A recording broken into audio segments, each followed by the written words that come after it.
Hello, everybody. This is Matt for the Paris Art and Movie Awards. I would love to say tonight it's live from New York, but I can't because it's not live, but it is going to be from New York because our guest today is someone you're likely to have seen on TikTok or on Instagram. He's an actor. He's been doing great and is very funny with his videos. This is the first show we're going to have, and we're going to talk TikTok. You know that the Paris Art and Movie Award is on TikTok for the past, we've been on TikTok recently, and it's working very well for us. And we are very interested in every option we can provide to the filmmakers so they can promote their films, and so we can promote your films through that. And TikTok is definitely one of the pieces we have right now in our arsenal. And the guest we have today, we're going to be able to talk a little bit about that.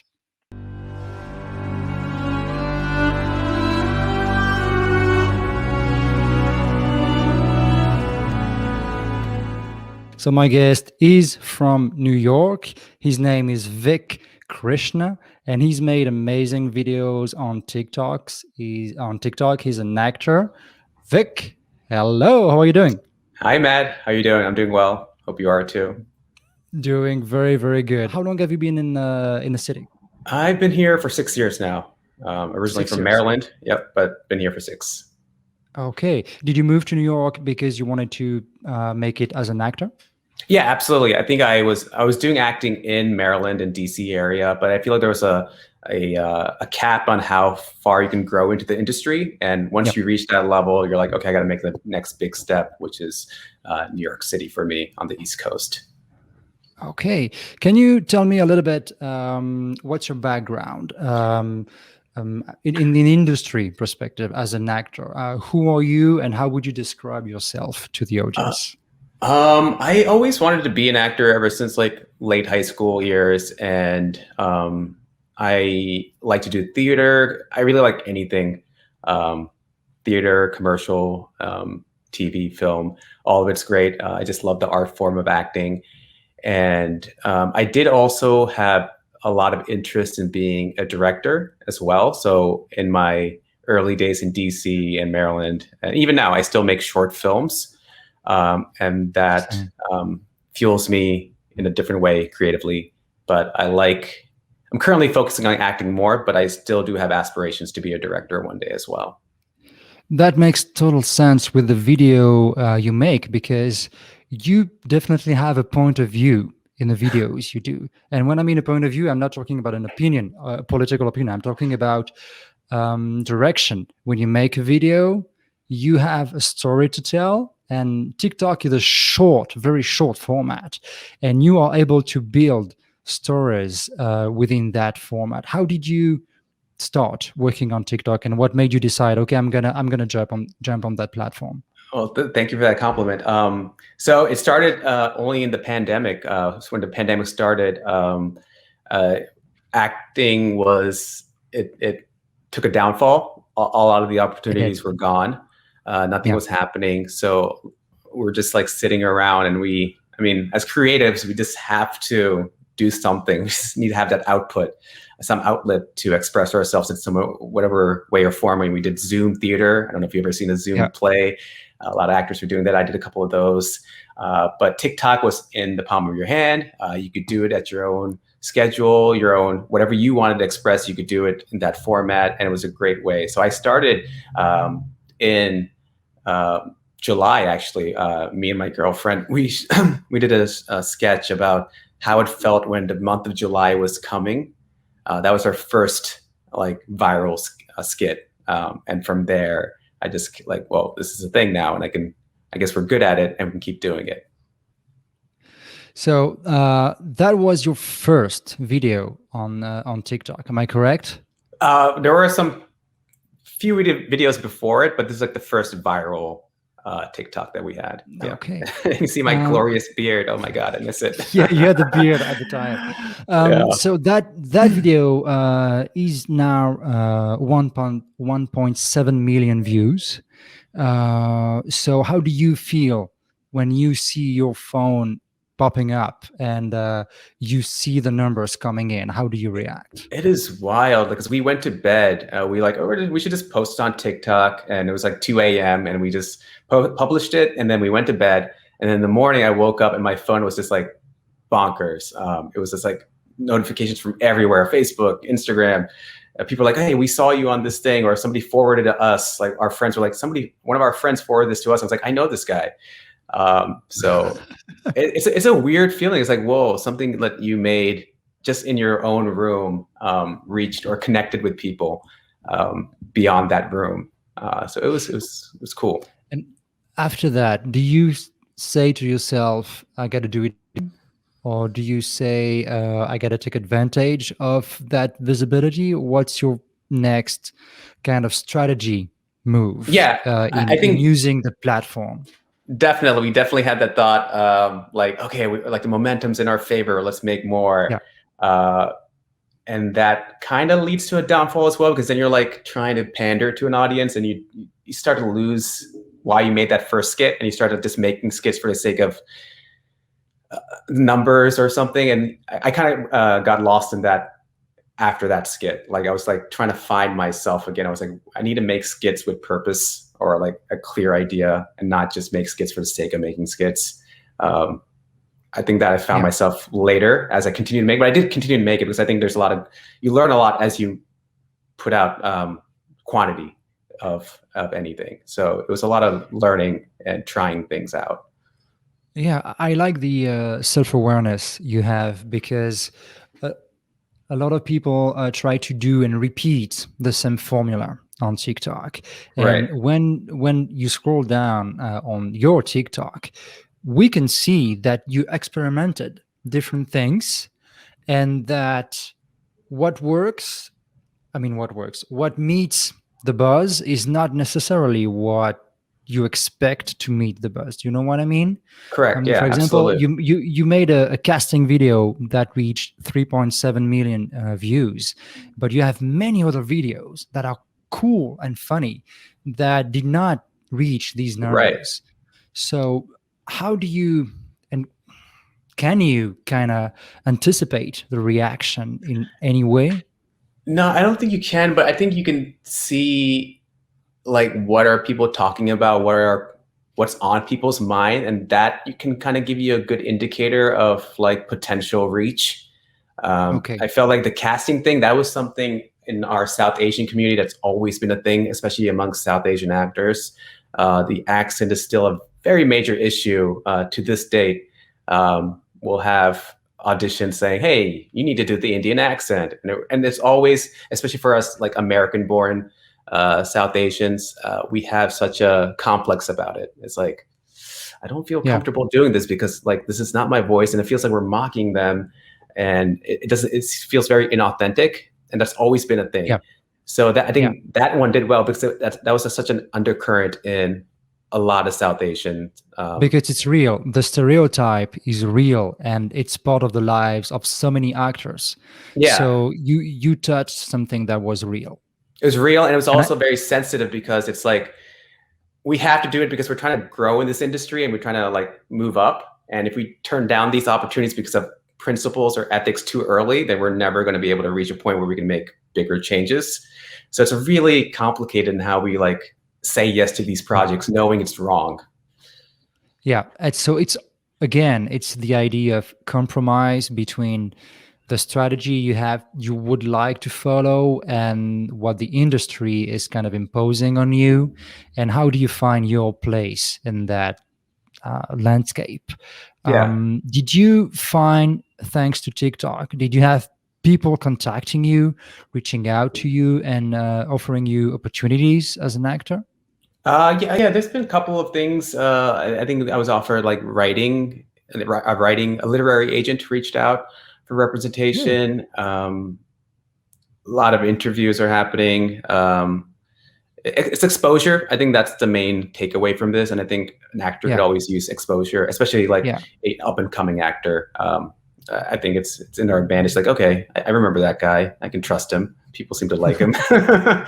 There's enough views on him. So you are playing the game of exposure. So right now the spotlight is on you, and you have a lot of interviews, including this one. How are you going to manage the next step about it? Are you? How could you be able to take advantage of that so you can push your career further? That question is not that much about strategy. It's about a lot of other actors are trying to do the same on TikTok and everything. Right. Yeah. What would be your advice, kind of self-awareness advice to, okay, how to manage this and how to keep it going as much as we can? I'm really trying to. It's hard, I know, but I'm really trying to avoid thinking about those results of what can come about, and trying to stay thinking as an artist. I think that's what I'm trying to maintain. Like, think like an artist. Why are you making this? What's your point of putting this out in the world? And if you stay true to that, to yourself as an artist, I think people will respect that, and it will come to you. You know, success will follow. If you're making good work, people will reach out. And if you're trying to make work so people reach out, I think that's going to get you in trouble, which has happened to me when I first had that viral skit and was trying to like, okay, let's make something that I know people will like. So I'm trying to avoid that, and it's going to be a thing that I need to like you said, self-awareness.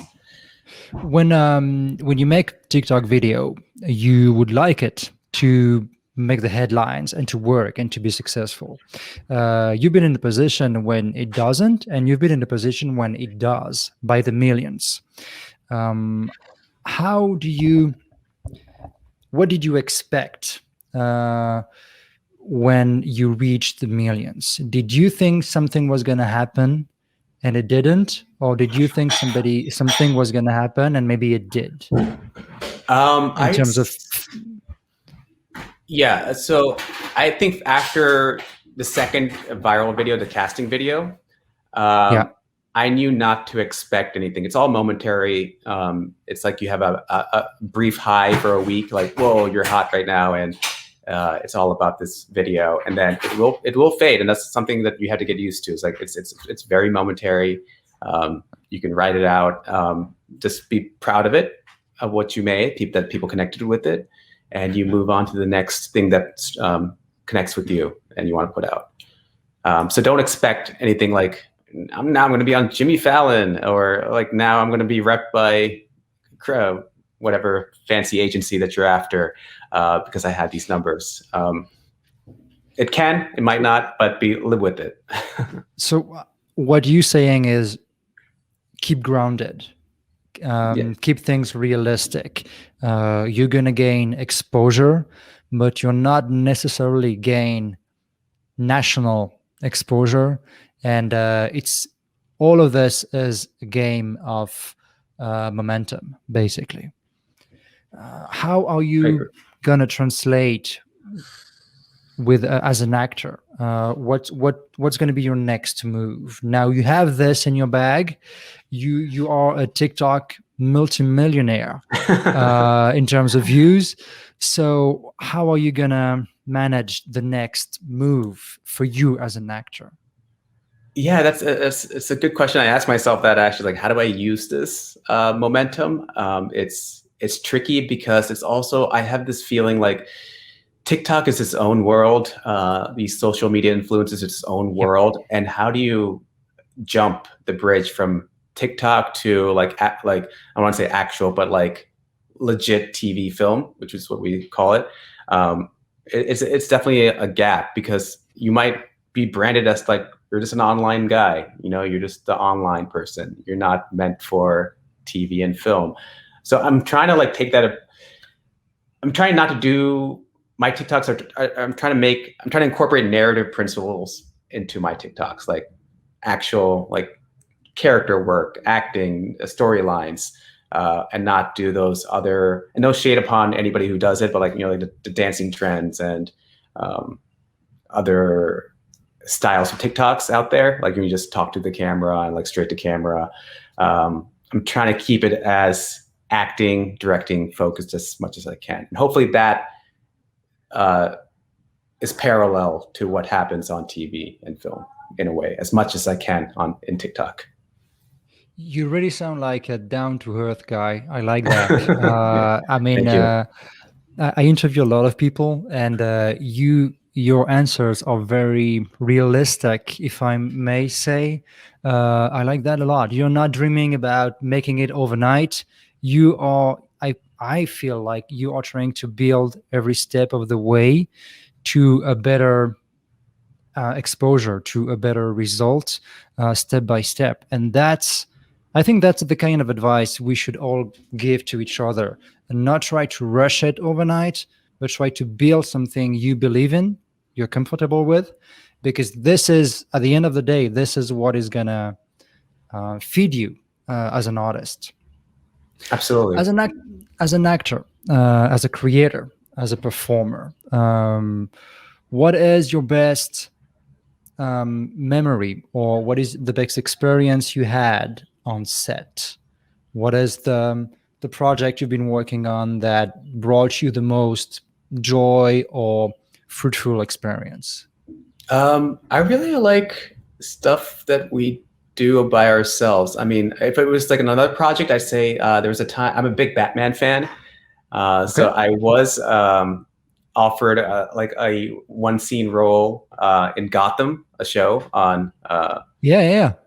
Fox, and I got to act alongside the Penguin character for one scene. Amazing. And that was so cool. And it was like it was like a big set of being in Gotham. And it's like, whoa, this is like my childhood fantasy of like being in Gotham, we're in Batman's world.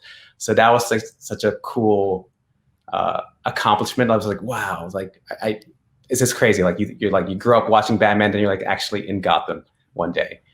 So that was super cool. And then another thing we did in the pandemic was actually make a short film called 7 p.m. It was me and my girlfriend, and it was in tribute to all the healthcare workers and doctors who like put their lives on their line during the pandemic. And that was such a very like personal and like endearing project we worked on, and it really resonated with a lot of people. And it's a 3-minute short film, and that I have like, it's very close to my heart because it makes me like very emotional watching it. And it's like, even today, like it's just so many unsung heroes that like served us in this pandemic. And I think about that one a lot. So you've also been on Blacklist on NBC. Was it a cool experience too? Yeah, cool experience to be on another network show, and it's just like a different like the vibe is different on these big sets. Like everything's so fast, and like they really trust you as the actor to do the work because there's just not much time to do like coaching and like finessing. I mean, maybe on a feature film, but for these network TV shows, it's like, do your scene, let's go. Next, moving on. This is like multicam shoots are happening, and we're like, all right, that's a wrap for this scene. Let's go. Next scene, let's go. So they trust you because they don't have time to make a lot of takes, but still on these TV sets, it's very smooth. It's immensely professional.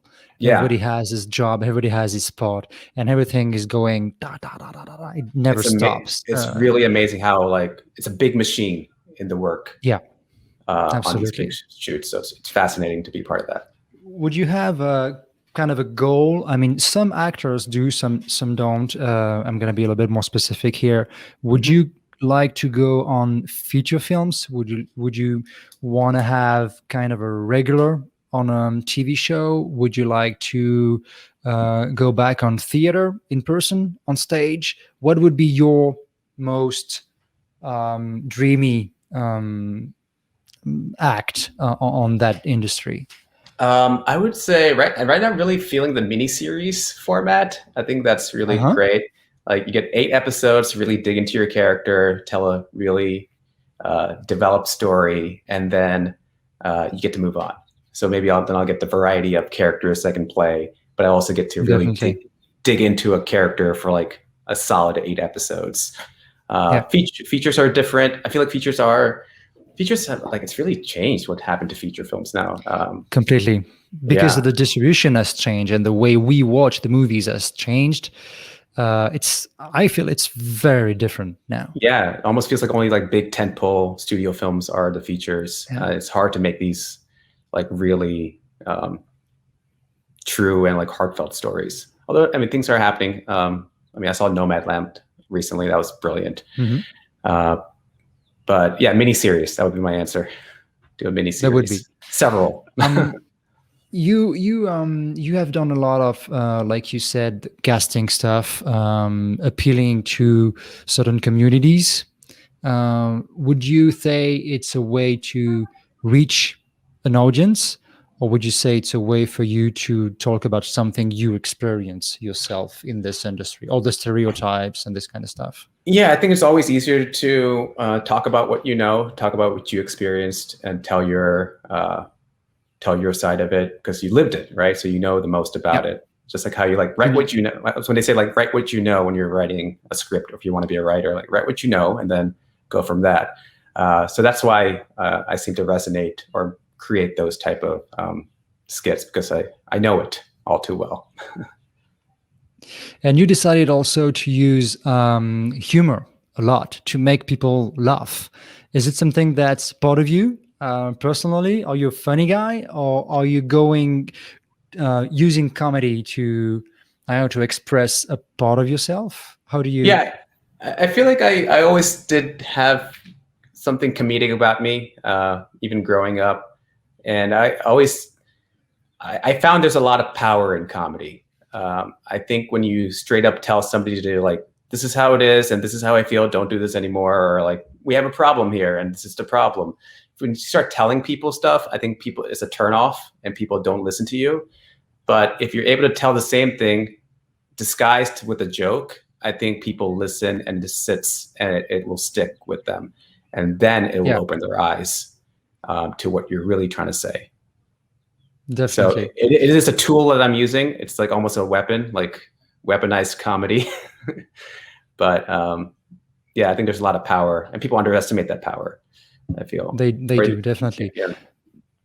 How do you are on Instagram, how do you use the other social networks to advance your career?